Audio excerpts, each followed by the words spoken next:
Assalamualaikum warahmatullahi wabarakatuh. Waalaikumsalam warahmatullahi wabarakatuh. Ya, pemirsa, kembali bersama saya Ica Asifa di channel Mushola Rahmat. Di kesempatan edisi hari ini tetap berada di bingkai acara Corona, komunikasi rohani nambah berkah. Jangan kemana-mana, sesaat lagi kami akan kembali. Di kesempatan kali ini kita akan membahas hal yang sangat signifikan dan ini menurut kita akan menjadi sangat penting, dan sudah hadir di tengah-tengah kita narasumber utama kita yaitu Ustadz Zun Adam SAG MHI. Assalamualaikum Ustadz. Waalaikumsalam warahmatullahi wabarakatuh. Iya, terima kasih sampai dengan hari ini di penghujung Ramadan ya. Kita masih bisa bersama-sama untuk bisa berkomunikasi rohani nambah berkah. Baik Ustadz, ini kita akan bincang-bincang untuk persoalan mudik lebaran. Nah, sebagaimana kita pahami bahwa di Indonesia ini kan ada tradisi begitu ya. Setiap kali di akhir Ramadan pasti masyarakat kita akan berencana untuk mudik lebaran begitu. Nah, kira-kira Ustadz, sebetulnya mudik atau pulang kampung di dalam Idul Fitri itu perintah dari agama ataukah hanya sekedar tradisi saja? Monggo bisa dijelaskan. Assalamualaikum warahmatullahi wabarakatuh. Waalaikumsalam. Para pemirsa dimanapun berada. Jadi mudik pulang kampung itu tak ada kaitannya dengan Idul Fitri di dalam tuntunan syariat Islam. Ya. Justru dalam hadis Nabi SAW itu menyebutkan setelah sholat Id, ya, setelah takbiran sholat Id, selesainya itu nanti satu sama lain bersalaman. Apa yang diucapkan? Taqabbalallahu minna wa minkum. Dijawab taqabbal ya karim. Di mana satu sama lain itu saling mendoakan dengan ucapan tersebut. Mudah-mudahan ibadah Ramadan kemarin, baik puasanya, sholatnya, tadarusnya, semuanya saja ibadah-ibadah lain yang menyertai, mudah-mudahan diterima dan diridhoi oleh Allah. Itu aja sebenarnya Idul Fitri. Iya. Jadi tidak ada ceritanya istilah mudik kampung harus ya, seperti tidak ada dalam Islam, tuntunan Islam seperti itu. Jadi yang benar adalah mudik kampung itu hanyalah tradisi. Karena mungkin ini terlalu lama di Indonesia, keberadaannya terlalu lama, tradisi budaya seperti ini, sehingga ini menjadi salah satu khazanah budaya negara kita. Iya, betul Ustaz. Yang mungkin nggak ada di Arab tapi adanya hanya di Indonesia. Bayangkan coba, tiap tahun ini budaya seperti ini keramaiannya yang sungguh luar biasa. Iya, bahkan sampai kemacetan jalan pun tidak bisa ditoleransi kembali begitu ya. Ada dampak positif, ada dampak negatifnya juga dari baik, budaya Ustaz. seperti ini. Ini apalagi ketika di musim pandemi begini, dan kita juga mengetahui bahwa pemerintah sudah memberikan rambu-rambu kepada kita, seyogyanya kita tidak mudik begitu ya. Kita tetap berada di rumah dan bisa silaturahim dengan orang-orang terdekat dan tercinta kita cukup dari rumah saja. Nah, ini bagaimana kita bisa mensikapi Ustaz? Karena kadang orang serba salah juga gitu kan, kepingin silaturahim ke saudara yang jauh sana, tetapi karena pandemi kemudian pemerintah juga memberikan physical distance gitu kan, ada aturan-aturan yang mungkin saja untuk bisa menghalau kita untuk tidak keluar kota. Ini pripun menurut panjenengan? Ya, kita sikapi, pertanyaannya kan gitu toh, bagaimana kita menyikapi? Kita husnudzon aja, kita berbaik sangka, kita positive thinking, berpikir positif saja.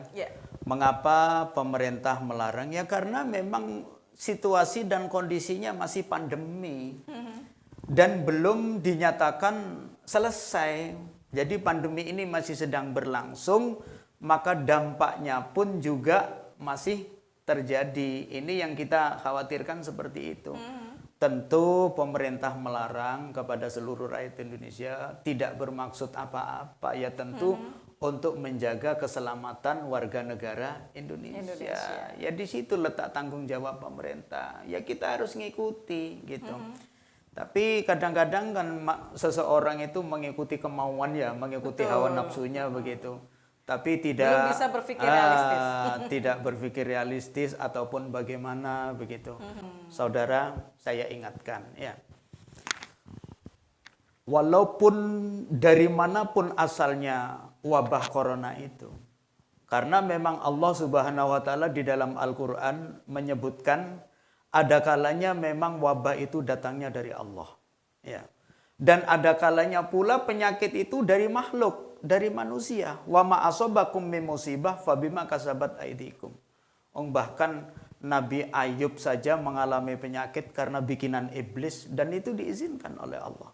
Penyakit itu bisa dari Allah, bisa dari iblis, bisa dari bikinan manusia atau bisa dari siapapun, tapi yang jelas semua itu musibah. Maka kita harus hati-hati di dalam menyikapinya. Kita tidak perlu sesumbar, tidak perlu sombong. Maka kita ikuti, kita taati anjuran dan saran pemerintah yang terbaik. Jaga protokol kesehatan dengan 5M itu kan begitu ya. Betul, betul. Saya rasa hanya itu. Pasti pelarangan tersebut ada hikmahnya. Itu Nah, yang jelas. itu yang menarik Ustaz. Ya. Kira-kira hikmah yang ada dan bisa kita ambil untuk kesempatan tahun ini karena pemerintah melarang kita untuk mudik begitu ya kan. Ya. Hikmah yang terdapat di dalamnya apa yang bisa kita ambil Ustaz? Ya. Di dalam Al-Quran surah Al-Baqarah ayat 216 Allah berfirman. Ada sepotong ayat menyebut wa asa an takrahu syai'an wa huwa khairul lakum. Wa asa an tuhibbu syai'an wa huwa syarrul lakum. Wallahu ya'lam wa antum la ta'lamun. Boleh jadi kamu benci terhadap sesuatu. Enggak boleh mudik kan kan kurang menyenangkan toh. Betul, ya. Boleh jadi kamu benci terhadap sesuatu, tapi sebenarnya itu baik bagi kamu. Dan boleh jadi kamu suka terhadap sesuatu, mudik dan sebagainya, tapi tanpa kamu sadari itu sebenarnya kurang bagus untukmu. Allah Maha tahu sedangkan engkau tidak mengetahui. Nah, pertanyaannya apa hikmah di balik pelarangan kita mudik itu? Yang jelas banyak hikmahnya. Begini Mbak Eca, yang pertama, maka dengan pelarangan mudik kita bisa kita bisa berkumpul keluarga di rumah. Ya. Hari raya kita nikmati bersama keluarga, suami, istri, anak-anak, satu keluarga itu. Kita nikmati kebersamaan dalam keluarga walaupun tanpa pulang, walaupun tanpa mudik. Kita tidak bercapek-capek, tidak berlelah-lelah, dan tidak mengeluarkan dana banyak, kan begitu toh? Yeah. Kita cukup di rumah saja. Ekonomis. Ya, ekonomis.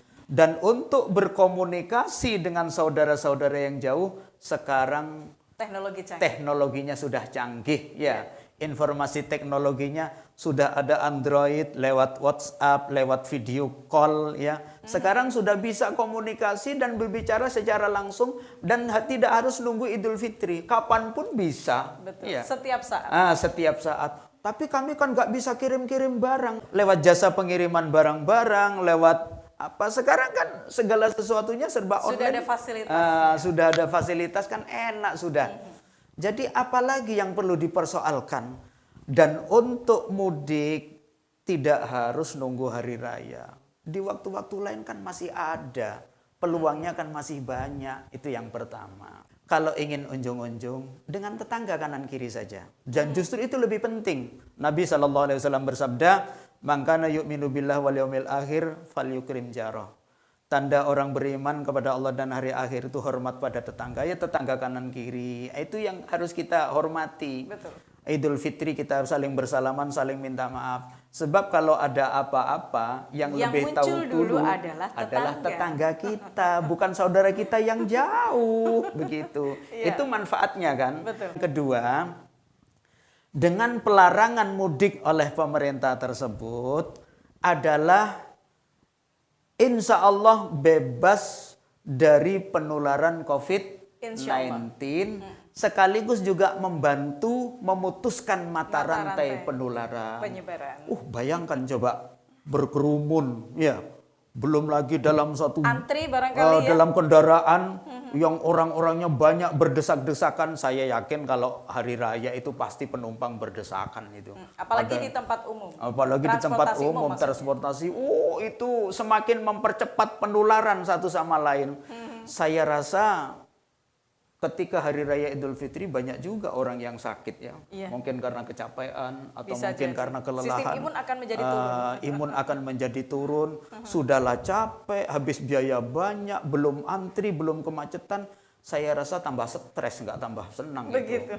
Iya. Lah ini. Luar biasa. Jadi memutus mata rantai penularan COVID-19. Ketiga, mengurangi resiko kecelakaan lalu lintas. Betul. Saya rasa setiap tahun kalau Idul Fitri kok selalu ada itu ya. Insya Allah ada peristiwa-peristiwa Selalu laka ada lantas. peristiwa yang mengerikan itu pasti selalu ada. Tapi dengan pelarangan mudik seperti ini, insya Allah mudah-mudahan tidak akan terjadi. Terkurangi resiko kecelakaan lalu lintas. Yang keempat, juga mengurangi kemacetan lalu lintas. Betul. Bayangkan, hampir setiap rumah punya sepeda motor lebih dari satu. Hampir setiap rumah punya mobil. Kalau ingin ngelencer semua ke sana kemari, bayangkan seperti apa macetnya itu kira-kira. Saya nggak bisa membayangkan itu. Pokoknya banyak dampak-dampak yang kurang menyenangkan apabila kita rasakan seperti itu. Iya. Saya hanya ingin mengingatkan dalam kaidah usul disebutkan darul mafasid muqaddamun min jalbil masalih.